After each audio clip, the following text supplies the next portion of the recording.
Julian Wilson understands what it takes to take out this event because he came close. A runner-up finish a few years back to Taj Burrow. Knows that you need your A game. Everything you've got in your arsenal, from airs to cars. It sets you up with speed for a different maneuver every time. During the break pods, things got started with Julian Wilson. Yeah, Julian coming off a win at Chopu, taking down Medina in fine form. He's carrying a lot of confidence now, and he loves this wave. You heard him talk about the winning formula. Well, it is the A game. It's above the lip stuff, and Julian is right up there with some of the best in the world when it comes to the air game, Joe. Just a quick 5.17 for Julian. And now has a matchup with Julian Wilson. Wilson winding up on the backhand. Fin throw reverse. Now into a snap off the top. Sometimes this inside corner can ramp up. Just building more speed up with those turns. It's going to finish off a little backhand snap, leaving him searching for something more. Back to this left from Wilson here. Yeah, nice rotation, but kind of lost his balance a little bit. It wiped off a lot of speed, which that next turn kind of wasn't really anything of substance, but Julian decided to stay with this one. Just wants to get that two-wave total on the board and have something to work towards. On the split peak, Ethan Ewing using his priority. This is his opening wave now. This wave, I've been watching some stuff with Ethan surf out here on the free serves. He's been absolutely ripping. And Joel Parkinson gave him that. And now the ocean's starting to shift and pop up an opportunity for Ethan Ewing. Ewing needs a 6-2-3 for the lead here. Fin drifts, pulls that one off. Frames it vertically again. Wraps it out front and sets up that rail once again off the top. Small inside corner, but has some nice energy getting in there. Starting to feel comfortable now. He's got a couple of wins under his belt. Let's have a look at this wave from him. Beautiful style. I love his approach. Very Andy Irons-esque as far as style goes, as far as approach goes. Beautiful surfing there, and again, just smooth, clean surfing from Ethan Ewing. He's almost a different guy, isn't he? I mean, he looks so nervous at the beginning part of the year, and it's almost like now he's a little bit more comfortable with it. He's won a few heats. I'm looking for bigger and better things for Ethan Ewing through the back part of this year. You're reminded of a lot of surfers that qualify at such a young age. These are the phenoms, the guys with the world-class talent. Yeah, so unfortunately the start of that heat with Mick and Kanoa, there was a situation where the blocking rule that has come into effect at this event was used, and priority was under review at the time, and there hadn't been a decision to actually switch it, which was the decision of the panel and the head judge, priority judge.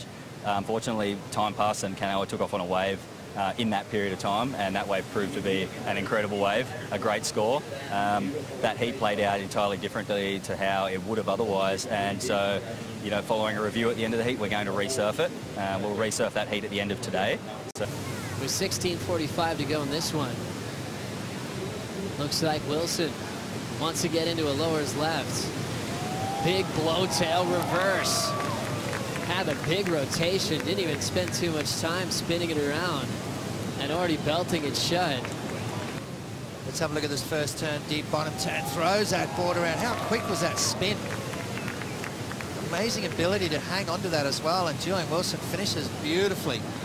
So 5.17 on the first one, 4.73, and now he's got another good score to come through.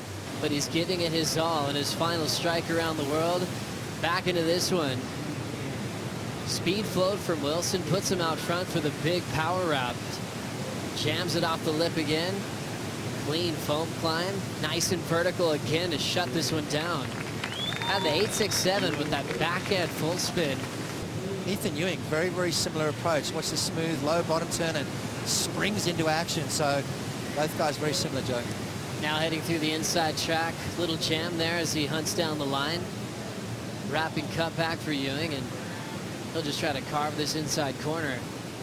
Getting left behind. He was trying to better a 3.67, but really just trying to capture some of that momentum that Wilson's had on the last two waves. That year, Wilson was a hero to Mick Fanning, where he paddled to his side during that dramatic incident at J Bay. He ended up sliding through the rest of the season. This year feels a whole lot different. As you see, Ethan's big first turn. Yeah, big first turn from Ethan Ewing. And again through the lip there. He gets so much drive off that bottom turn. It's nice and low, nice and compressed, almost like a spring that coils up. It's looking good. Well, Ethan will take the rest of it. Clean wrap. He looks like he's got the intent for something big. A classic layback over the section, but he doesn't pull that one down. From the coach saying it is time to unleash Ethan Ewing. Let's have a look. Beautiful opening maneuver. Needs to really crank it up, so he does. Throws the tail out, just didn't quite pull that board back underneath him, unfortunately. And since that one wasn't enforced, Mick understands the rules. He's going to get another shot at that heat with Canoa at the end of the day. Back to this one with Wilson. Nice solid surfing, vertical to wrap. Winding up for the air, tail high, reverse. A bit of footwork to help you land it. Let's have a look. Nice, smooth, clean arcing. You can get zigzagging down the line. Beautiful snap there, and just gets that board moving. I mean, I love the style, the bottom turn, and then that right there, landing backwards, spinning it around. You can watch the footwork from Julian Wilson. Watch that front foot slides forward, as does the back one. What that's going to do is it's going to put pressure on the nose, keep those fins out of the water, spin that board around, and there you go. There you have it. That's the air reverse. And that normally brings pretty healthy scores, Joe.